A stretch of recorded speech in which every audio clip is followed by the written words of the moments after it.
My name is Benedict and I'm an author, explorer, adventurer, and I make motivational speeches. My technique is to immerse myself with remote people and not take a satellite phone, a GPS, all the usual sort of backup, simply because I want to learn from the real experts, and as far as I'm concerned, they're the people who live in the forest or the jungle, as you might call it, the Arctic, the desert, all these places they don't regard as a threat. They see it as simply a home. So my approach has been to hide away or immerse myself amongst people who see these places as home and then come back and report about it.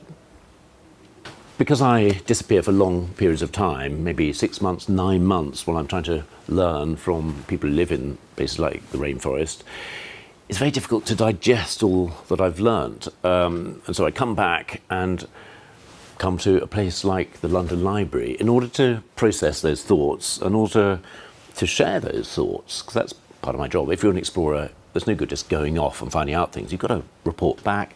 And it's here in the London Library that I wrote at least 2 of my books, 3 of my books, because I need somewhere that is home, a place where I can feel safe, process my thoughts before I can begin about thinking about another expedition, heading off again. Because my approach is to immerse myself in places like rainforest for months on end, maybe 6 months, 9 months, it's incredibly important for me to come back here and process that information. And of course, part of the job of an explorer is not simply to go out, but to come back and share. So I come to places like the London Library to write and also get that information out of my head, in a way, put it down on paper so that I can move on mentally. It's sort of cathartic for me to write books. It's also, as I say, part of the job of being an explorer.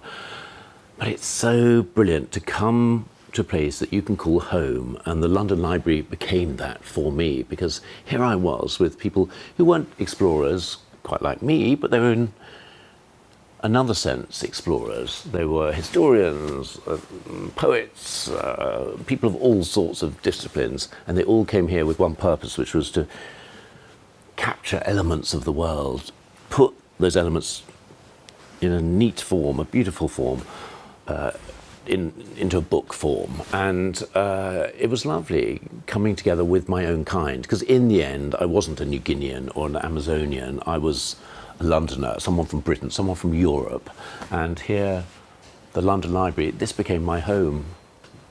What I loved was to be able to walk through these shelves, these stacks, and explore in a different way, not in the rainforest, not in the desert, but in my own way, in my own time, without any physical danger, without frostbite, without any stress at all, simply wander. And it was a different sort of exploration, but still exploration. And so here I am in a glass section. It's English stained glass there.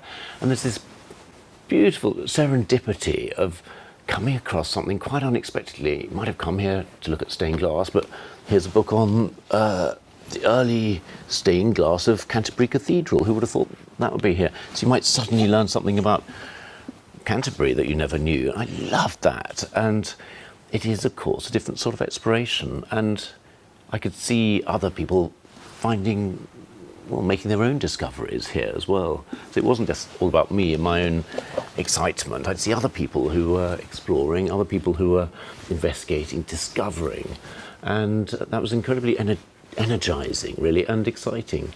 I felt I was amongst people of my own kind, people who were just at home in this place. So it was, a glorious time. 3 of my books I wrote here, and one I edited, the Faber Book of Exploration.